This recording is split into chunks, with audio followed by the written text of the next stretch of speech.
கிழக்கு நியூஸ் நேயர்களுக்கு வணக்கம். நான் பத்ரி சேஷாத்ரி. திரிணாமுல் காங்கிரஸ் மேற்கு வங்கத்தில் தோற்றதற்கு பிறகு பல புதுமையான காட்சிகள் அங்கே அரங்கேறிக் கொண்டிருக்கின்றன. இத வந்து அ மம்தா பானர்ஜி அவர்கள் பார்க்கும் பார்வை வேறு. மம்தா பானர்ஜி மட்டுமல்ல, அவருடைய சகோதரர் மகன் அபிஷேக் பானர்ஜி, அவர் பார்க்கும் விதமும் வேறு.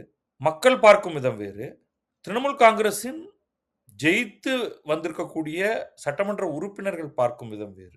என்னென்னங்கிறத சுருக்கமா சொல்லிடுறேன். அப்புறம் விரிவாக ஒரு குறிப்பிட்ட விஷயத்த பத்தி மட்டும் பேசுவோம். முதல்ல மக்கள்ட்ட நடந்திருக்கக்கூடிய மாற்றம் என்னன்னா, ஒவ்வொரு ஊரிலும் தண்டால் வசூலிக்கக்கூடிய லோக்கல் குண்டர்களை மக்கள் தன்னெழுச்சியாக எழுந்து வந்து போட்டு சாத்துகிறார்கள். அதாவது அங்கெல்லாம் இந்த மாமூல் வாங்குறது அப்படிங்கிறத கடந்த 15 ஆண்டுகளில் ஒரு சட்டத்துக்கு வெளியே ஒரு பெரிய ஸ்ட்ரக்சரையே திரிணாமுல் காங்கிரஸ் ஏற்படுத்தி வைத்திருந்தது.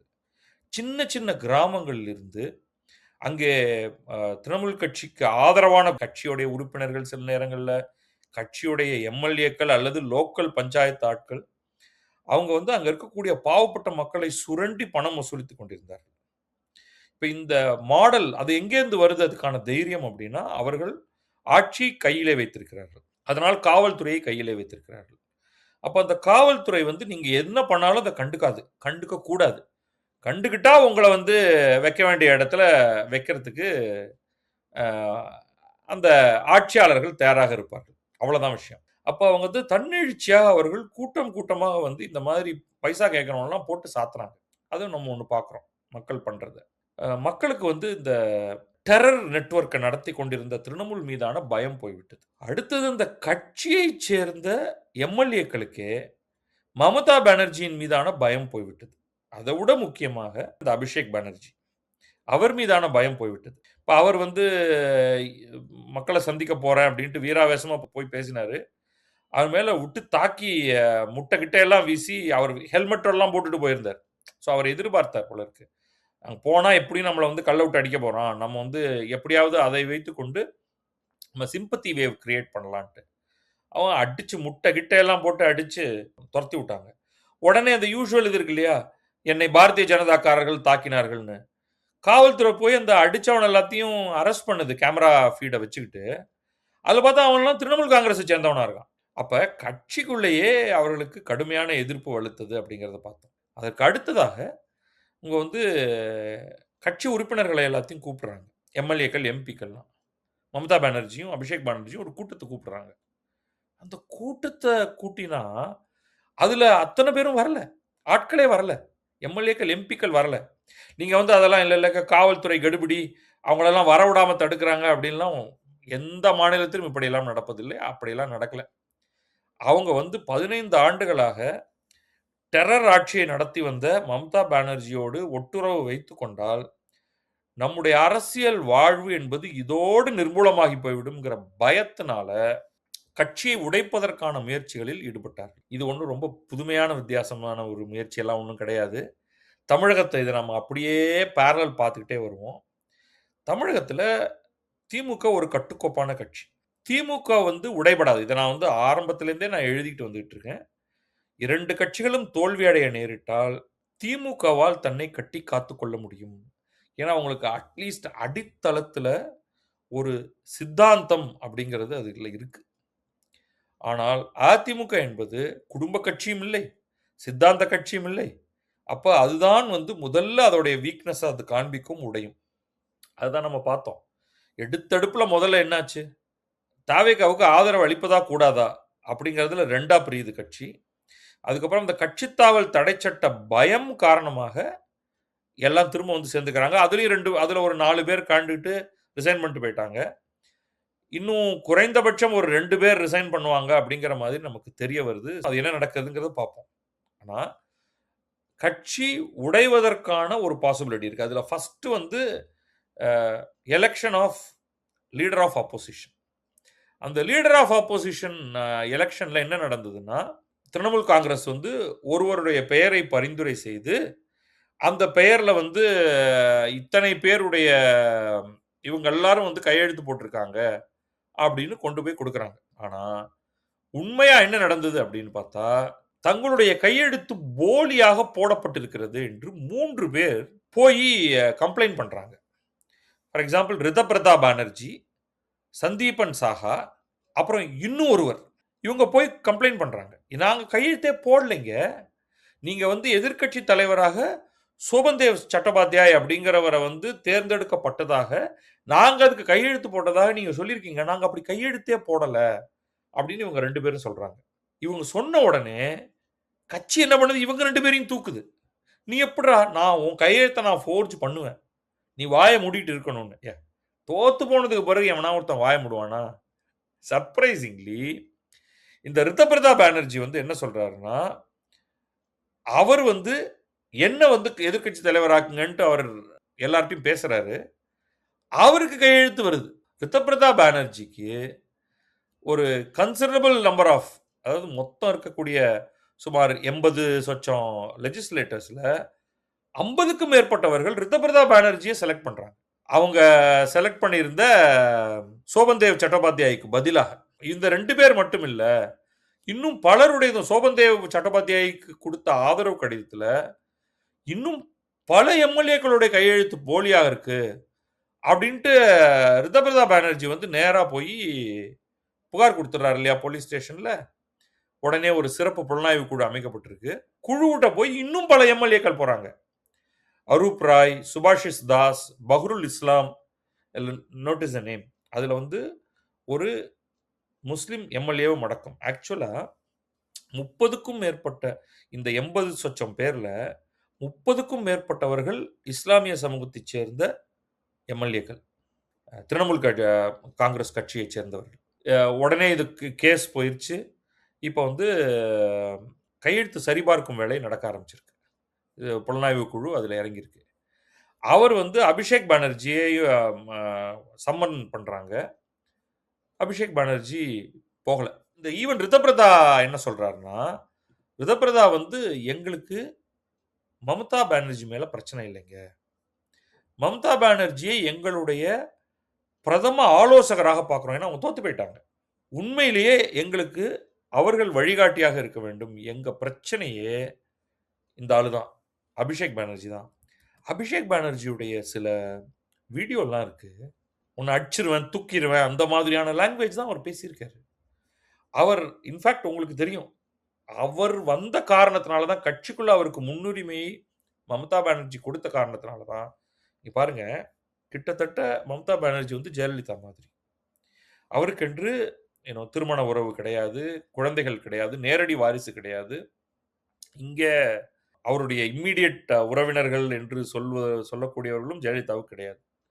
அவருடைய நண்பராக சசிகலா இருந்தாங்க. சசிகலா தன்னுடைய குடும்பத்தை உள்ளே கொண்டு வர ஆரம்பித்தார். அது இங்க நிறைய டென்ஷனை ஏற்படுத்தியிருக்கு. அந்த டென்ஷனை ஏற்படுத்தின காரணத்தினால தான் பலர் கட்சியை விட்டெல்லாம் வெளியில போயிருக்காங்க.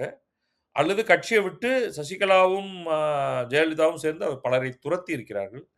ஒரு கட்டத்துல ஜெயலலிதா சசிகலாவையுமே தள்ளி வைத்தார். இப்ப இங்க என்ன நடக்குதுன்னு பார்த்தீங்கன்னா, அதே மாரி தான். நெருங்கிய தோழி அந்த ரேஞ்சுல அப்படியெல்லாம் இங்க யாரும் கிடையாது மம்தா பானர்ஜிக்கு. ஆனால் உறவினர் நேரடியாக இருக்காங்க. சகோதரர், சகோதரருடைய மகன். அப்படிதான் அபிஷேக் பானர்ஜி உள்ள வராரு. அபிஷேக் பானர்ஜி உள்ள வந்து ரொம்ப அப்படியே வந்து ஆவுன்னு ஆட்டம் போட்ட காரணத்தினால தான் சுவேந்து அதிகாரியே வெளில வராரு. சுவேந்து அதிகாரி மம்தா பானர்ஜியுடைய வலதுகரமாக இருந்தவர். ஒரு நியாயமா ஒரு கட்சி என்ன பண்ணியிருக்கணும்? அதுல தான் எல்லா இந்த குடும்ப கட்சிகள் செய்யக்கூடிய தவறே அதுதான்.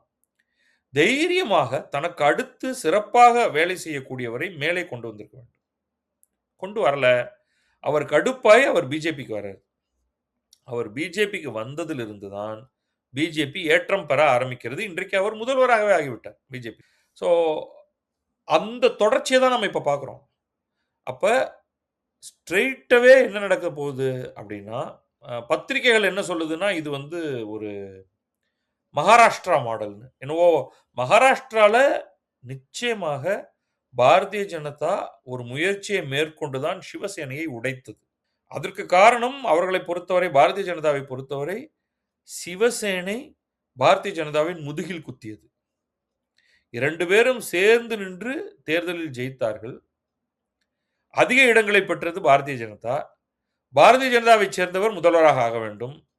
குறைந்த இடத்தை பெற்றுக்கொண்ட சிவசேனா உத்தவ் தாக்கரே அவர் தான் முதல்வராக வேண்டும் என்று அவருக்கு ஒரு கடுமையான ஆசை. அதனால எதிரிகளிடம் போய் சேர்கிறார். காங்கிரஸ், தேசியவாத காங்கிரஸ் இந்த 2 கட்சிகளுக்கு எதிராகத்தான் பாரதிய ஜனதாவும் சிவசேனையும் சேர்ந்து போட்டியிடுகிறது. ஆனா தன் நண்பன் முதுகில் குத்திவிட்டு அவர் எதிரிகளோடு போய் சேர்கிறார். அப்போ பாரதிய ஜனதா 100 சொச்சம் இடங்களை வைத்திருக்கக்கூடிய பாரதிய ஜனதா, டேய் போடா பார்த்துக்கிறேன்டா அப்படின்னு சொல்லி சிவசேனையை உடைத்து ஏக்நாத் ஷிண்டே வெளியே கொண்டு வந்து அவருடைய ஆட்களோடு சேர்ந்து இன்றைக்கு வெற்றிகரமாக அவர்களுடைய கூட்டணி தொடர்ந்து கொண்டிருக்கிறது. உத்தவ் தாக்கரே நடுத்தருவில் நிற்கிறார். ஆனால் என்னை பொறுத்தவரை இதை நான் மகாராஷ்டிரா மாடல் என்றெல்லாம் சொல்ல மாட்டேன். திரிணாமுல் காங்கிரஸ் உள்ளிருந்தே வரக்கூடிய வெறி இது. தோற்றதற்கு பிறகு வருகிறது. மம்தா பானர்ஜி, அபிஷேக் பானர்ஜி இருவரும் சேர்ந்து இருந்தார்கள் என்றால் திரிணாமுலுக்கு போக்கிடமே கிடையாது. அந்த கட்சி இருப்பதற்கே வாய்ப்பு கிடையாது. கட்சியே நசிந்து போய்விடும் அப்படிங்கிற எண்ணத்துல தான் இருக்காங்க. இதற்கிடையே சில அரசியல் நோக்கர்கள் என்ன சொல்றாங்கன்னா, திரிணாமுல் காங்கிரஸ்ல இருந்து ஒரு குறிப்பிட்ட எண்ணிக்கையிலானவர்கள் காங்கிரஸ் கட்சிக்கு போய்விடுவார்கள். ஏன்னா காங்கிரஸ்ல இருந்து பிரிந்து வந்தவர்கள் தான் இவங்கெல்லாம். இன்னும் ஒரு சிலர் கொஞ்சம் இடதுசாரி எண்ணம் கொண்டவர்கள் எல்லாம் மார்க்சிஸ்ட் கம்யூனிஸ்ட் கட்சியில் போய் சேர்ந்து விடுவார்கள். திரிணாமுல் காங்கிரஸ் என்பது முழுமையாக நீர்த்து மண்ணோடு மண்ணாகி போய்விடும். அப்படி நடக்கலாம். அல்டர்னேட்லி மம்தா பானர்ஜி ஒரு சிறு குழுவாகும். மம்தா பானர்ஜி தோற்றுவிட்டார். அடுத்த முறை அவரால் ஜெயிக்க முடியும். இன்னொரு கான்ஸ்டிட்யூன்சில போனா அவரால் ஜெயிக்க முடியும். அதெல்லாம் மாற்று கருத்து இல்லை. ஆனால் அபிஷேக் பானர்ஜி என்ன செய்ய போகிறார் அப்படிங்கிறது தான் இங்க பேச்சு. அப்போ ஒரு சிறு துண்டு அல்லது ஒரு கணிசமான துண்டு மம்தா பானர்ஜி, அபிஷேக் பானர்ஜியுடன் இருக்கும். ஒரு குழு தனியாக பிரிந்து தனி ஐடென்டிட்டியோடு இப்ப ரிதபிரதா பானர்ஜியோட கீழே இருக்கலாம். பாசிபிலிட்டி இருக்கு. ஒரு சிறு குழு காங்கிரஸில் போய் சேரலாம். அப்புறம் இடதுசாரிகளோடும் சேரலாம். ஒரு குழு பாரதிய ஜனதாவுடனும் சேரும். பாரதிய ஜனதால சுவேந்து அதிகாரியுடைய சகோதரர், மூத்த சகோதரர், அவரும் பாரதிய ஜனதால இருக்காரு. அவரெல்லாம் கூடவே வந்தவர்கள்.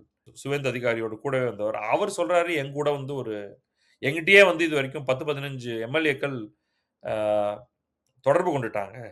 நாங்க உங்க கட்சிக்கு வந்துடுறோம் அப்படின்னு.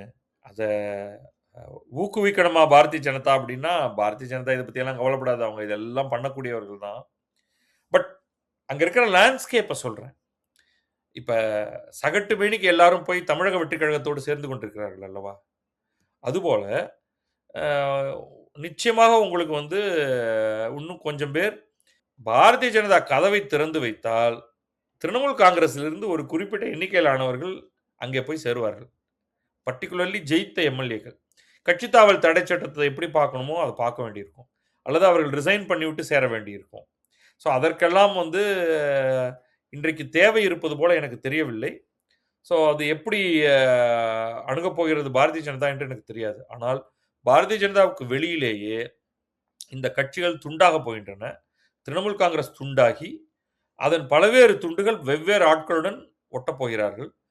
திரிணாமுலுடைய எதிர்காலம் என்பது ஒரு பெரிய கேள்விக்குறி. காரணம் அபிஷேக் பானர்ஜி அவருடைய ஒரு தான்தோன்றித்தனம், முரட்டுத்தனம். இது தமிழகத்தில் இருக்கக்கூடிய 2 கட்சிகளுக்குமே ஒரு பாடமாக இருக்கும். எதுவுமே சாஸ்வதம் கிடையாது. அதிமுக இப்ப அவங்களுடைய குரலே எப்படி இருக்கு அப்படின்னா, நாங்கள் மீண்டு வருவோம், நாங்க எத்தனையோ வருடமாக எல்லாரையும் பார்த்துட்டோம் அப்படின்னு. அவ்வளவு எளிது கிடையாது.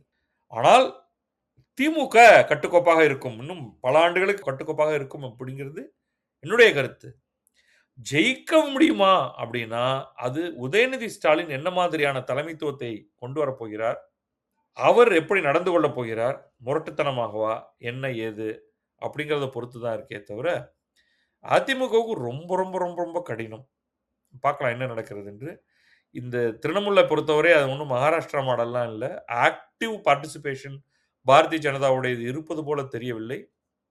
முழுக்க முழுக்க உள்ளிருந்து நடக்கக்கூடிய ஒரு புரட்சினே வச்சுங்க. அது அபிஷேக் பானர்ஜிக்கு எதிரானது அப்படிங்கிறது தான் நம்மளால இன்றைக்கு பார்க்க முடிகிறது. அடுத்தடுத்த நாள்களில் என்ன நடக்கிறது என்று பார்ப்போம். இந்த பேரை மட்டும் ஞாபகம் வச்சுங்க. ரிதபிரதா பானர்ஜி மமதா பானர்ஜி இல்லை.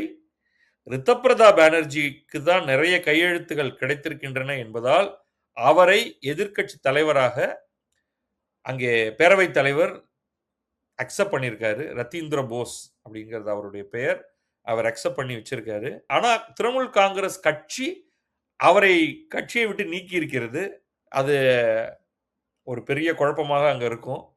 பார்ப்போம் என்ன நடக்கிறது என்று. நன்றி, வணக்கம். நான் பத்ரி சேஷாத்ரி. இது கிழக்கு நியூஸ்.